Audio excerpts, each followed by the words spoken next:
Muito bem, vamos então para a palavra de Deus. Gênesis, como eu acabei de citar aos irmãos, capítulo 17. Olha o que diz a palavra de Deus. A promessa de Deus para Abrão. Quando atingiu Abrão a idade de 99 anos, faltava 1 ano para 100, apareceu-lhe o Senhor e disse-lhe: Eu sou o Deus Todo-Poderoso, anda na minha presença e sê perfeito. E aí Deus fala: farei uma aliança contigo. Aí no verso 5, a Abrão disse Deus: já não será o teu nome, e sim Abraão, porque por pai de numerosas nações te constituí. Far-te-ei fecundo extraordinariamente, e te farei nações, e de ti farei nações, e reis procederão de ti. Então a palavra está falando aqui sobre isso. E agora, no verso 15, Deus muda o nome da esposa de Abraão. Disse também Deus a Abraão, porque agora a partir dali, o próprio Deus já começa a chamá-lo pelo novo nome, de Abraão. Então disse Deus a Abraão: a Sarai, tua mulher, já não lhe chamarás Sarai, porém Sara. Abençoá-la-ei e dela te darei um filho. Olha a promessa de Deus já para Abraão. Sim, eu a abençoarei, e ela se tornará nações, reis de povos procederão dela. Glória a Jesus, glória a Deus. Então aqui Deus começa, irmãos, Deus chama este casal e logo trabalha no caráter, na vida deles. Nos tempos bíblicos, os nomes tinham significados. Alguns eram nomes proféticos. Por exemplo, o nome Zacarias quer dizer Jeová se lembra. Então, quando Zacarias nasce em Babilônia, recebe o nome profético de Jeová se lembra. Por quê? Porque ia se cumprir essa profecia. Deus ia se lembrar de Israel, ia trazê-los de volta do cativeiro, lá dos 70 anos em Babilônia. Então os nomes tinham significado. Por exemplo, o nome Jacó. O nome Jacó quer dizer enganador, mentiroso. Você sabe disso, né? Já ouviu isso. E Deus transforma o nome dele em Israel, que é a nação de Deus. Então Deus vem e muda, transforma. Ao mudar o nome, estava mudando o caráter da pessoa. Tá certo? Nós encontramos também, por exemplo, o nome Sete. Sete foi o que veio depois da morte do Abel. Sabemos que o Caim matou Abel, né? Mas aí nasce um substituto. E o nome Sete justamente quer dizer isso, um substituto. Então havia significados nos nomes dos homens de Deus, das pessoas de Deus nos tempos bíblicos, tá certo? Havia um significado. Agora vem Deus e muda o nome de Abrão.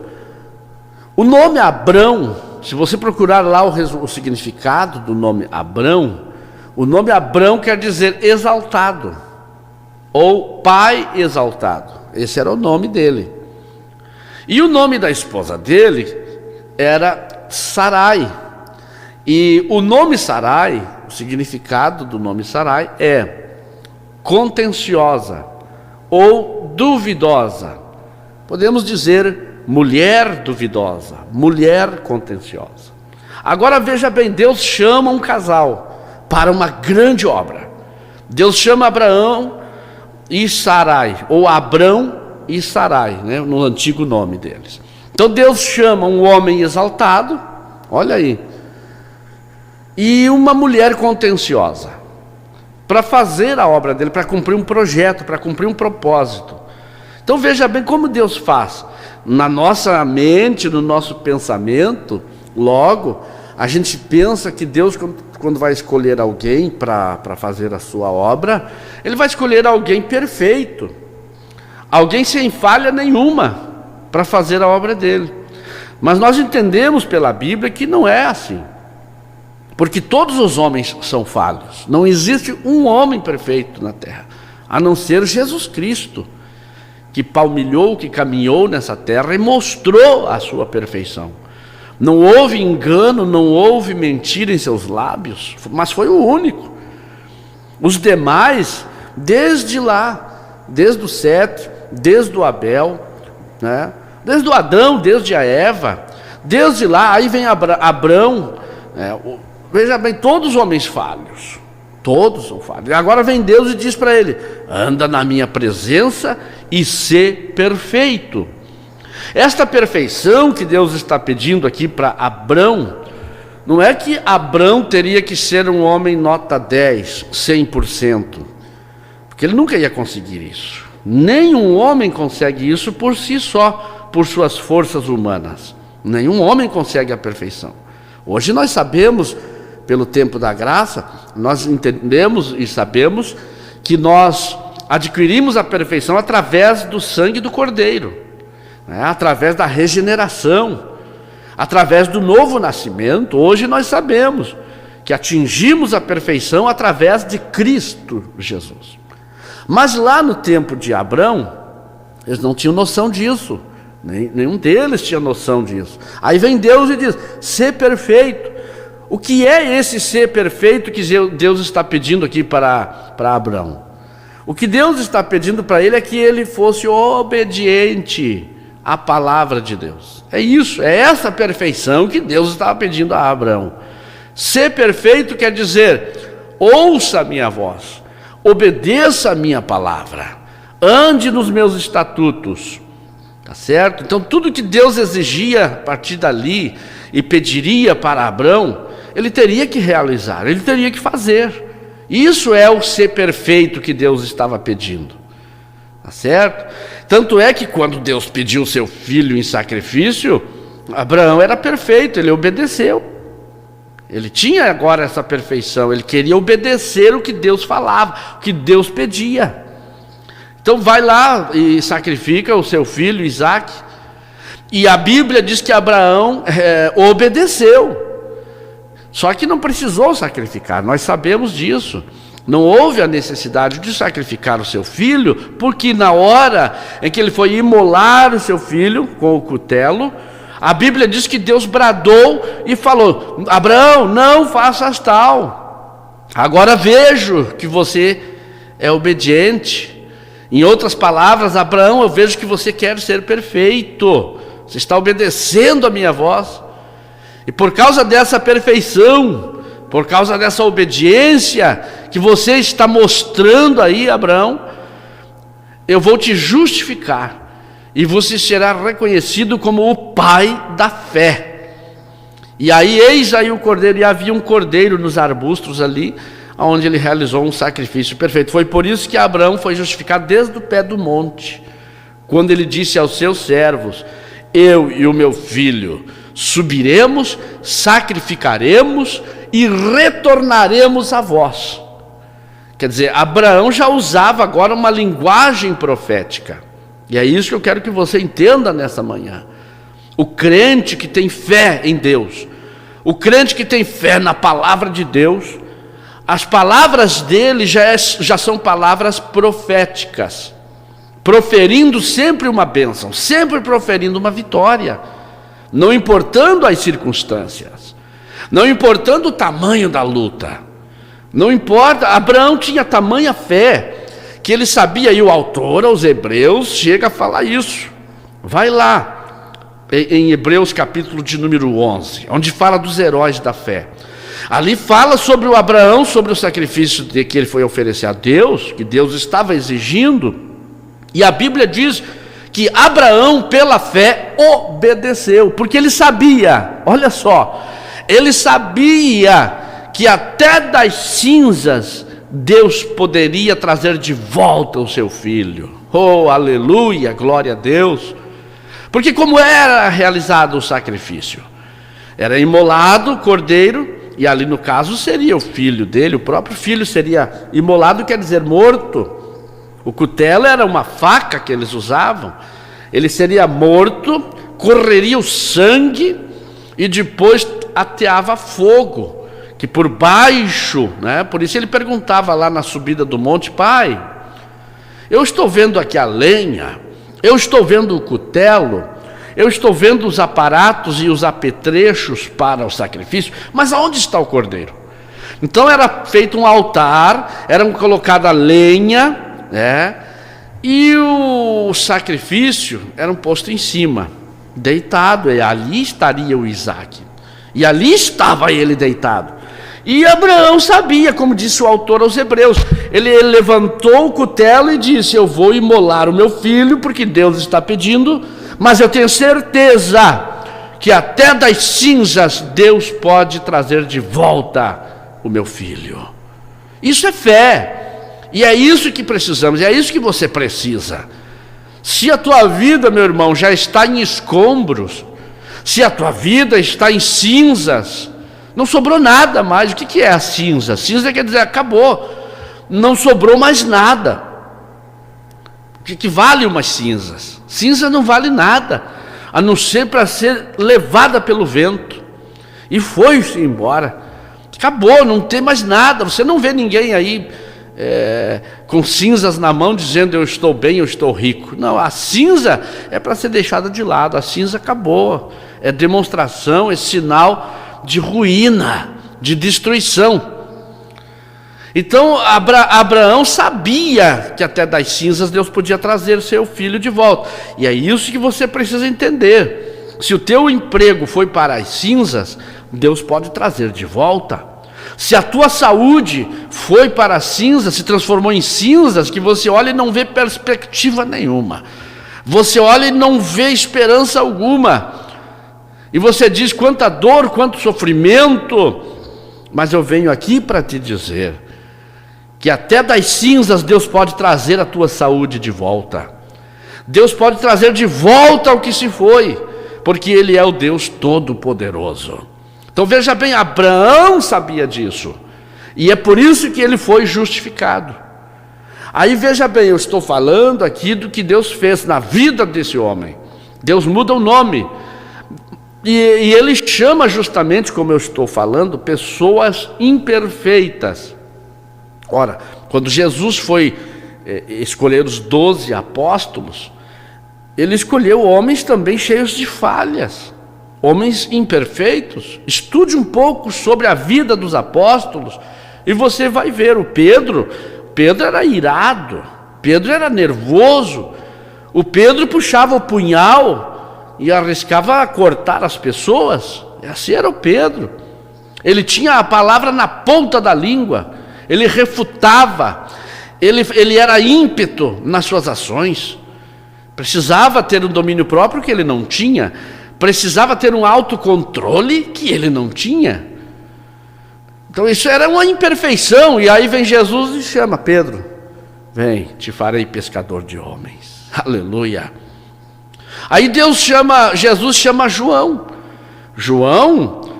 João, apesar, não obstante ser conhecido como o apóstolo do amor, um dia o próprio João chegou para Jesus e disse assim: Senhor, porque havia umas pessoas pregando ali na volta e não era do grupo seleto deles. Olha o que João diz: Senhor Jesus, quer que eu ore e peça para Deus mandar fogo para matar, queimar e matar essas pessoas? Olha aí, o apóstolo do amor. Que amor é esse? Só porque não fazia parte do grupo seleto deles, então ele era sectarista. E aí Jesus repreende ele e disse: João, eu não vim para matar a alma dos homens, eu vim para salvá-las. Mas o que eu quero te mostrar aqui através desta meditação? É que João também tinha falhas, como eu e você. E quantas vezes nós não agimos como João e queremos ainda dizer que temos amor, mas só porque às vezes a pessoa não faz parte do nosso grupo, nós a condenamos, nós a expulsamos, nós a rejeitamos. E que amor é esse? Que amor de Deus é esse? A Bíblia diz, Coríntios 13, o apóstolo Paulo fala, que você pode profetizar, pode fazer milagres, pode ressuscitar mortos, mas se você não tiver amor, você é como um latão que tine, é como um sino que tine. Se você não amar as pessoas, você pode fazer milagre, pode ser o maior pregador do mundo, não vale de nada o que você faz. Isso não sou eu que estou falando, é a Bíblia que fala. O apóstolo Paulo fala em Coríntios 13. Não é verdade? E quanta gente a gente vê por aí pregando, como que dizia meu tio, né, de saltar pão dos bolsos, né? Pregando aí de arrebentar, que a veia chega, como diz meu pai, a veia chega a crescer no pescoço, de tanto gritar. Mas é sectarista, não tem amor, quer ver que a alma dos outros vai para o inferno. Não, meu irmão. Agora o que eu quero mostrar é isso aqui, que Jesus escolheu pessoas cheias de falhas também, como era o Abraão, como era o Abrão, como era a Sara, homens cheios de falhas, e assim por diante. O Tomé, veja bem, cheio de dúvidas, que é um problema também. O Judas Iscariotes nem se fala, né? Não precisa nem falar. E assim por diante. Agora você vai vendo, cada um deles tinham as suas falhas, tinham os seus defeitos.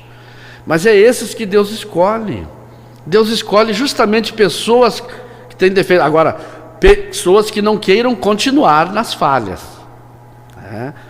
Vamos lá, pessoas que não queiram continuar no defeito. Porque quando Deus disse para Abrão, ser perfeito, Deus estava dizendo para Abrão, Abrão, cada dia que você encontrar uma falha na sua vida, conserte. Não permaneça na falha. Isso é um ato gradativo, é uma ação gradativa. Cada dia você vai se santificando mais. Cada dia você vai aperfeiçoando mais a sua vida, sua fé, sua vida espiritual com Deus. Tá certo? Isso é ser perfeito. E isso nós podemos fazer. Isso você pode fazer. A cada dia você pode aperfeiçoar a tua vida espiritual com Deus, a tua santificação.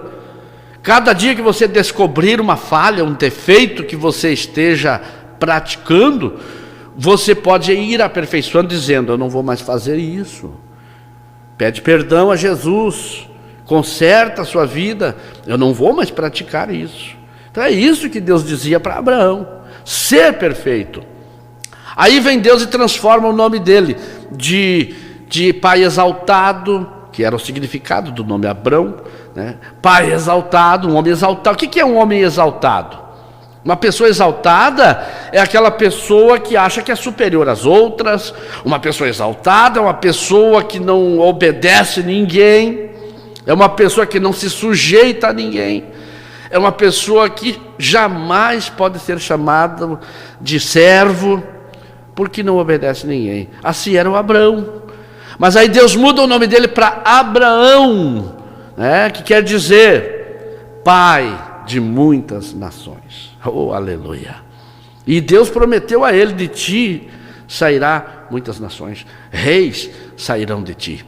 Então veja bem, a palavra de Deus está aqui falando conosco, que o Abraão, ele aproveitou a oportunidade que Deus deu a ele, de ele ser uma pessoa segundo o coração de Deus. E a Sara, que foi transformado o seu nome, o nome Sarai quer dizer contenciosa, mulher duvidosa. Agora imagine, irmão, um homem com chamada de Deus como Abraão, tendo uma mulher dessa ao seu lado, uma mulher contenciosa. Mulher contenciosa briga com todo mundo, grita dentro de casa, faz horrores. Uma mulher duvidosa é aquela que duvida de tudo, né? Se o marido diz, Deus proverá, como dizia o Abraão, Deus vai dar vitória, ela está lá contrariando, né? Vai dar vitória a nada, isso não vai acontecer, isso não vai acontecer, quer dizer, ela está ali duvidando. Assim era a esposa de Abraão. Então imagina o contraste. Por isso Deus precisou mudar o nome dela. Por isso Deus precisou mudar o nome da esposa de Abraão. Tirou o nome de contenciosa, de duvidosa, e o seu nome será Sara. O nome Sara quer dizer a mãe das crianças, ou a anfitriã. O nome Sara, quando Deus diz para ele, será Sara, porque dela nascerão muitos sairão dela também. Então Deus disse a Abraão, através dela, Abraão, eu vou te dar um filho, quer dizer, o filho da promessa. E nasceu. E olha a idade do Abraão, 99, 100 anos. Lá estava ela com 90 anos. Para a medicina, para os estudiosos aí da saúde, isso é impossível. Para o homem, isso é impossível. Mas Deus fala com ele e diz, eu vou dar um filho para vocês, o filho da promessa, que é o Isaac. E veio, quando Abraão tinha 100 anos, a Sara tinha 90 anos, nasceu o filho da promessa. Glória a Deus. Então, meu irmão, eu deixo essa palavra para ti. Creia em Deus, creia nas promessas de Deus. Deus está interessado em te abençoar. Mudou o caráter de Abraão, mudou o caráter de Sara, Ele pode mudar o teu caráter também. Ele pode mudar o meu caráter também. E Ele tem poder para isso. Agora te entrega, porque Deus fez um pedido a Abraão. Abraão, sê perfeito, eu vou fazer uma aliança contigo. E é o que Deus quer fazer contigo nesta programação. Nesta manhã Deus quer fazer uma aliança contigo. Mas Ele olha para ti e diz, sê perfeito. Em outras palavras, a partir de hoje, filho, filha, obedeça aos estatutos, obedeça a palavra de Deus. A partir de hoje, ande nos caminhos do Senhor, ande nos preceitos de Deus. Agora, se você não lê a Bíblia, não ouve a palavra de Deus, como você vai saber o que obedecer? É preciso você ler, vai na Bíblia, estude, medite na palavra. Cada vez que você encontra algo ali que você está fazendo errado, pare de fazer. Conserte a sua vida e diga, Senhor, eu faço uma aliança contigo. A partir de hoje, eu vou procurar obedecer a sua palavra.